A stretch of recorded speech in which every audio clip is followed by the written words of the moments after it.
Agent Carter Episode 5, The Iron Ceiling. This has to be probably my favorite episode, or second favorite episode of the series so far. It was really cool to see the Howling Commandos, or at least some of them, because they, of course, couldn't get everyone that we've seen from the films and everything like that. So we really had, like, two of the people, I think, mostly Dum Dum Duke, and he's kind of the one who, obviously if it's not like Captain America with the Howling Commandos, it tends to be Dum Dum Dugan who's in the forefront. So we mostly got him, and then pretty much everyone else who we didn't really know either got killed off or at least injured or something like that. But it was definitely cool to see the Howling Commandos. Honestly, my favorite part of this episode was getting to see Peggy take the forefront as far as action and really giving commands and showing people like, hey, I know this more than anyone else does. I figured this out when, they hired like the one guy to decode, and he'd been there for who knows how long.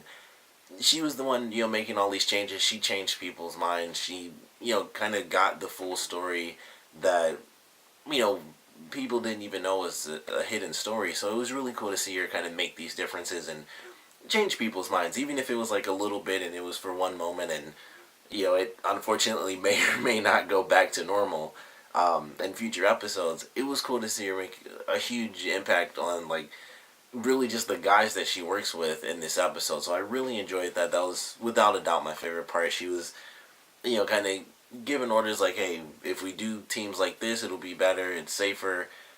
And it was just really cool to see her do that. She was taking the forefront. She got a ton of badass scenes. That's probably why this is my favorite episode. I think this is like Peggy at like her most badass that we've seen so far. And it wasn't really, it doesn't have to be fighting or anything like that. It's just her kind of breaking, barriers, admittedly. So it's really cool to see that. I definitely enjoyed that.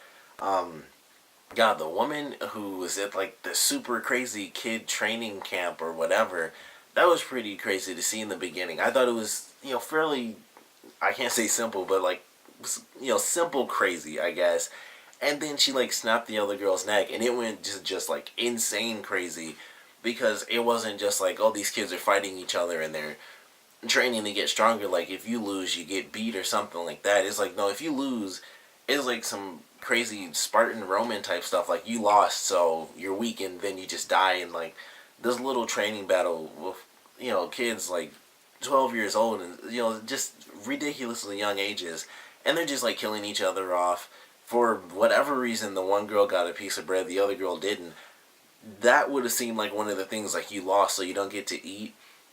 And I don't know, I could have missed it because it was a really quick scene when they were like in the bed and stuff, but I thought that was really cool and just like crazy. And this woman, she's a really good spy for sure, like knocking over the purse and sneaking in and going through things and being really smart about it, like putting everything back to where it was, and to make sure that nothing seems out of place was pretty cool. I'm incredibly excited to see how her character really plays out throughout the rest of the series. Who knows how long she'll end up living for, but it seems like she's going to kind of be the spy next door, at least for, the next episode, because with a lot of the other stuff we saw in the preview, Peggy pretty much gets busted, and that kind of gets set up in this episode with Sousa, and that was really cool too, like him getting these little hints and, just all over the place. He'd get like a little hint here, a little hint there. It was like him, in the last episode, basically coloring over the white hair wig that Peggy had, and it's like, okay, well, now it makes a little bit more sense. Like she was wearing a wig, she's in disguise. That's, when you're doing secret stuff, wearing a wig makes sense. So it's like he's getting these little steps, and just a silly little, comedy scene where he, goes to the other side of the lockers, basically led him to figuring out that Peggy is the woman, that was in the wig. And it should be really interesting to see how that plays out. It would have been cool to see him really be the only one to know for a little while, even though that's very common. It still would have been cool, especially with this type of show where he was the only one who really cared about her anyway. He was the only one who wasn't really like, just like, oh, she's a woman and this and that. So I think in this case, as cliche as it is, where like the one person who cares about the character is the one person that finds out the big bad secret, I still think it would have been a bit unique in this circumstance because of the time period and all of that. But it'll still be really interesting to see how he confronts Peggy, and how it just changes his character because obviously he's like just blown away right now. Like, what the heck do I do with it? Because he could have easily just been like, all right, it's her, and it's as simple as that. He could have shown people the picture, and that would have pretty much been it. But he's reeling with it right now. It's still just like, I'm not 100% sure what to do with this, why she would do it. You gotta find all the other little secrets here and there. And of course, with any sort of really big case like this, if you do go for that big lead, in some cases, you can just, cut everything off. Like, he found like this giant lead, and then, that stops everything and it scares off, the big fish, I guess, and, assumingly, Howard Stark could just get away. So, stuff like that, I'm excited to see, and assumingly I don't think is a word, but anyway, I love the episode. It had really great action. The little girl that was actually at the school, which seemed really out of place because there is no one else there. I'm still a little confused by, like, the one little girl. It was almost like the entire school picked up and left, and they just left that little girl behind to just, like, kill off people for some reason. She was insanely deadly. Like, she stabbed Dugan. She shot and killed the other guy. I was hoping it was like he got shot in the chest or something, so he survived. But she killed him off. She killed off the other guy towards the end of the episode, and then she shot like a third guy, and she was just like insanely deadly. And I guess if Peggy let Dugan, toss that grenade, it probably would have changed things a little. But it was insane watching her like kill these people off, and I knew she was gonna stab Dugan because that was in the preview, so I expected that. But I mean, honestly, I think she did more damage than anyone else in the entire episode, good or bad. I think she was the one who, like, either killed or even damaged the most people. So it was kind of crazy watching it. It was really interesting. Another great thing was getting that story from the cop. I wish I could think of his name, but honestly, I just don't care that much about him. Learning more about his character was definitely really cool because we got to see why he's so different. Like, he has this really big medal and stuff, and it seemed like he has multiple medals, but it's just the one. And it's like he obviously had issues with it and stuff like that. Before he explained the full story, it was like, okay, he doesn't really want to talk about it because he's and this happens in real life. You kill someone, it's not just like, oh, I killed the enemy. It's still, you killed a human being, and he killed like 6 people. And you can have PTSD from that type of stuff, which is post-traumatic stress disorder. And I thought that's what it was, especially in the end when they were like in the really big firefight and he, kind of couldn't do anything. He was just like kind of stuck in his zone.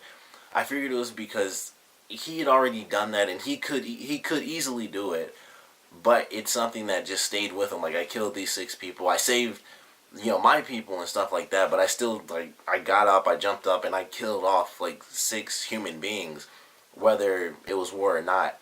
They're still, human lives. And I thought that's what it was. And then it kind of developed into something, I don't know if it's worse or better. It's hard to really tell in this sort of gray area, based on the story. But him having killed these people, and it was by accident, and him just hiding this story, it made it really interesting for his character. And he's told, only one person this story. And it was really cool to see him kind of divulge this obviously giant secret to Peggy. So I enjoyed that scene a lot. It was cool to really see his character finally have some emotion outside of like the cool guy where it's just like, oh, this and that, and he makes the jokes and he gets the good leads and stuff. And it was cool to get that development of his character, and I really did enjoy that. And hopefully it does have an impact on future episodes and his interaction with Peggy really throughout the rest of the series. It probably won't in the next episode because of all the crap with her seeming like she's working with Howard Stark and all of that. But once all that kind of blows by, hopefully they will be able to get back and kind of get into this closer relationship compared to pretty much the entire series so far. Because it would be interesting to see, like, if it wasn't just Sousa who actually respected her. Even the chief in this episode, he gave her props, which was good. And like I said, that's probably why it was my favorite, because there were just a lot of different moments. The Howling Commandos were like just right behind her. Like, hey, if you say it, if you think it's good, then we follow you, not this guy. So with them, it wasn't as big of a deal, but it was still cool to see. And then with the people who we've seen throughout the rest of the series kind of treated like crap, at least change a little bit was definitely my favorite stuff. But I want to know what you guys thought, so please comment below. Let me know your favorite parts, your least favorite parts, and just what did you guys think about this episode in general? Because I think it was a really big tonal shift. I mean, there were a lot of other different things that happened in this one. I guess really the only other big thing that I didn't mention was the Chief going to Jarvis and talking about how he officially wants the truth, which it's a real hard balance to know. Is he just trying to get Jarvis to go to Tony or to Howard, and stuff like that. So that I'm not 100% sure on. Like, is he telling the truth? Is he just being a really good cop? Like, hey, I just want to learn this, so if you could get us to meet, and then obviously you could just bring Stark in. But this episode put a lot of different things in it. We got to see Peggy, super cool. We got the introduction of like Leviathan and the super insane cult style boarding school where they handcuff the girls, make them fight to the death at like 12 or something stupid like that. And then we got to see, excuse me, we got to see one of those girls, fully grown. We got to see like a young version and the adult version. Like the little girl was the one who was still at the school, still training, I guess. And then we got like the adult version where she's basically been given her mission. She's done the full training, and I guess really she's been fully brainwashed into what the Leviathan, I guess, organization really wants. But obviously I love the episode. Like I said, I want to know what you guys thought about this one. So please comment below, let me know, and thanks for watching.